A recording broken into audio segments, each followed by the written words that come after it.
Alright, in order to take apart the Xbox controller, you're going to need your super whamidine tamper-proof Torx screw getting outer majig. And there's going to be 7 points in which you need to unscrew. You'll notice these 6 easily here at these locations, but the 7th will be behind this battery pack, and it'll be right underneath this barcode, so you're just going to have to punch through in the center in order to access the 7th one.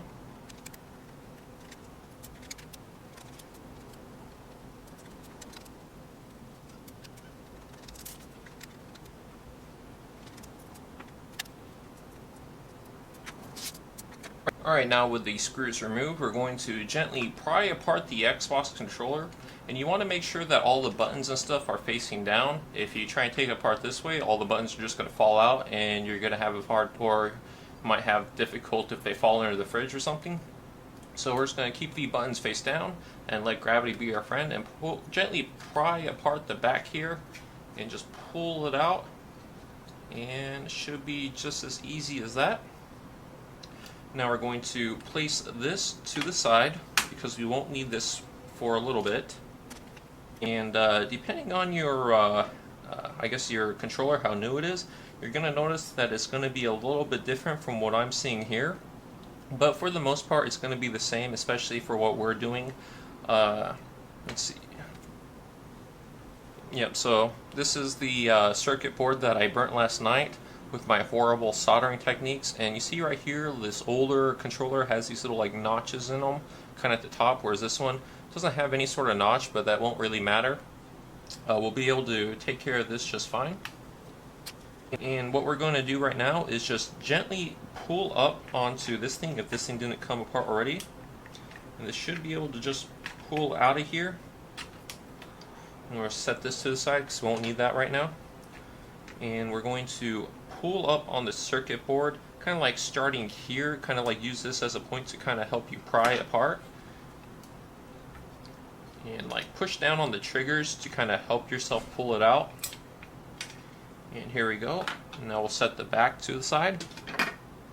And if we gently flip this around, we see that the rumble packs are attached to the circuit board in these 2 locations.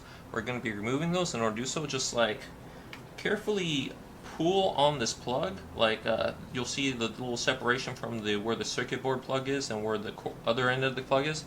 So just pull it at the plug, never pull on anything at the cords.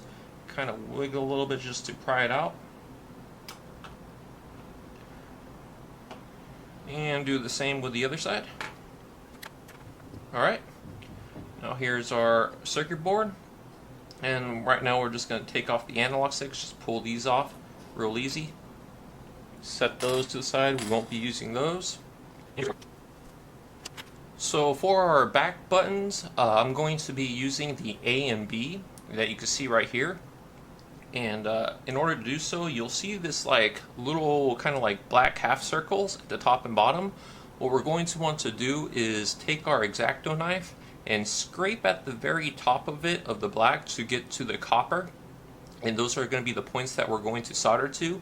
Now you can use any of these buttons if you want to use the back buttons, but the most favorable are the A and B, since this is the jump and then the knife or crouch in all Call of Duty games and most first-person shooters.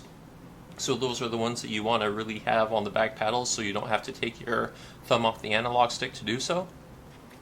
So we'll just take the X-Acto knife and just start scraping a little bit at the bottom of each of these, and you want to make sure you don't really get into the center of it.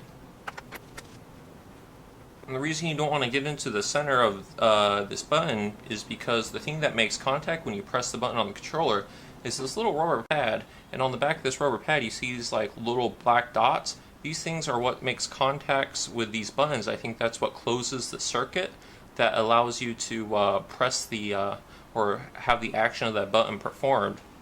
So these buttons, these little contact points aren't very large. They're a lot smaller than what the actual buttons are. So if you go on the outer edge, you'll be fine, but you want to make sure you go on the outer edge. And when you solder, you don't want a huge freaking solder bubble or anything there, because you want to have this still maintain its functionality and be able to press on the button there.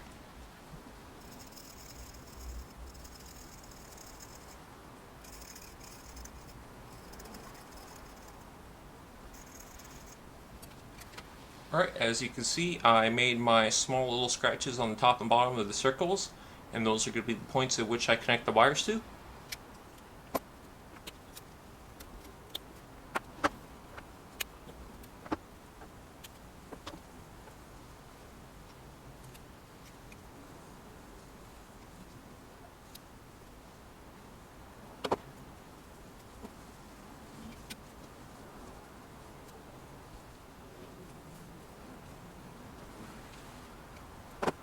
Alright, after we cut our lengths of wire, we're going to want to strip the tips of the wires here to expose the copper. And you just want to do a quick twist of the copper strands to make sure they're nice and together.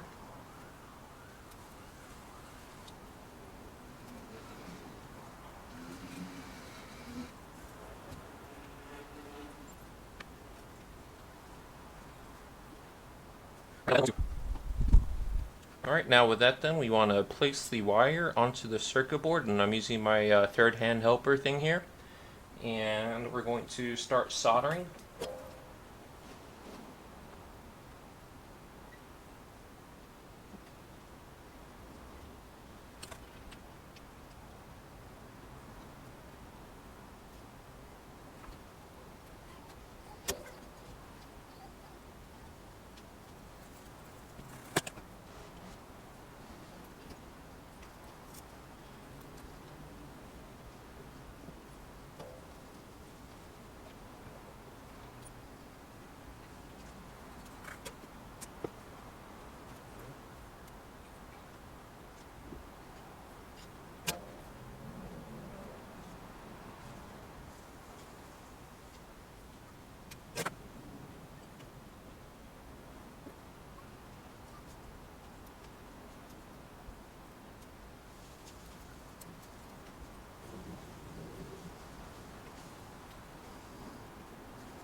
Alright, so there's our solder points. Alright, so here is the final product of the solders.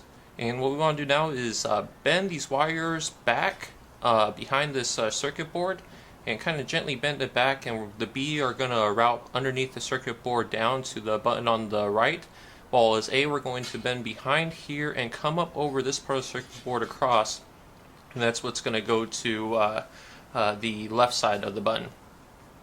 And make sure when you do bend this, be very careful not to ruin the solders you just made, because they are very fragile, at least mine are.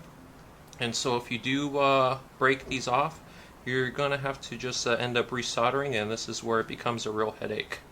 So just try and save yourself the headache, and just be very delicate about this. I mean, as long as your solders were good, you shouldn't have too much of a problem. But yeah, just bend these back and kind of route these to where you would have them, and just bend these back to make sure that these aren't gonna break away on you, and that should be good. So for right now, our circuit board is done. Now we're going to be moving to the back of the controller, and for the back of the controller, what we want to do is place our hand as if we're playing normally, and kind of find that sweet spot of where our middle fingers will be, because that's what you're going to want to use to press the back buttons. So my sweet spot's like right here. So if you look to the other side, it's going to be like right here is where I'm going to place the button, and I'm going to place the button right about, it's going to be coming through right in here. So I'm just going to go between the two rumble pack marks here, and that's where I'm going to start my hole. And another note, when you're making these holes, make sure you don't make the hole so close to the plastic edge here, because plastic's very brittle, and if you make it too close to the edge, it's gonna break, and you're gonna end up ruining the back of your controller. So kind of give yourself maybe like at least a quarter of an inch right before the edge here, so make sure that you won't break it. And if you, I don't know, like the size drill bit I'll be ended up using is going to be this 7/8. So as long as you go between these two, I found that it has enough room, so I won't break this. At least it didn't on me last night, but we'll see if I'm able to replicate what I did last night. And to start this off, I'll be using my piece of crap soldering iron. just to kind of burn through the plastic here to make a starting hole so that I'll have a point in which to start drilling so it won't slip around. So just right between these two and right about there, just kind of push on the soldering, and it's going to be very hot and it'll just melt the plastic. So right there is my little hole, and just do the same at the same spot on the other side. That's about even. Alright, and we're going to start off with a smaller size drill bit just to kind of make a pilot hole instead of going for the large one there. And just go to like the little indentions you made and start drilling through, and make sure when you do this, watch your other hand. Don't place your other hand right over the hole you're going to drill, because you're going to end up just going through your fingers or your hand, and I'm not going to be held responsible for you doing this at home. So be smart about this, watch where you place your fingers, and drill cautiously. Alright, those are done. And also when picking the size drill you want, just kind of compare it to the actual button you're going to be using, and make sure that the drill bit is larger than the end that you're going to be sticking through the hole, but also ensure that your securing hardware is longer than the drill bit, so the securing hardware will do its job of actually securing it on the other side of the hole and not just like be pulled through because you drilled the hole too large. Alright, that is one hole drilled. And let's do the other side. And also when you're drilling, make sure you drill at the full speed of your drill, because if you drill at like a low speed, you're going to end up like catching it easier, and it won't be able to like pull through when it finally goes through, and you'll probably end up like twisting your hand some way and messing something up. So just when you're drilling, make sure you hold the trigger full speed so it goes through, and when it does catches, it will lessen the severity of the catch, and it'll just kind of like keep going through it instead of like twisting it all the way around.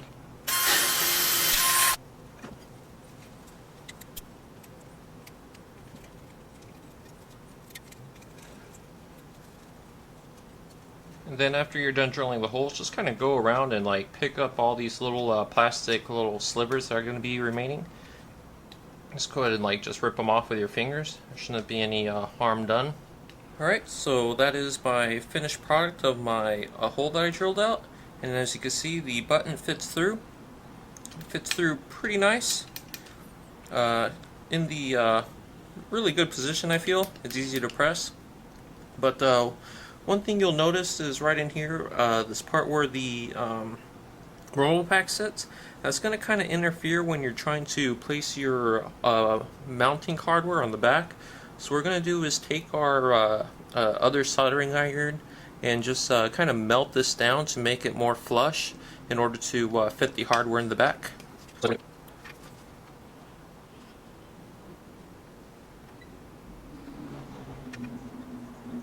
And when doing this, make sure you don't burn a hole through your controller.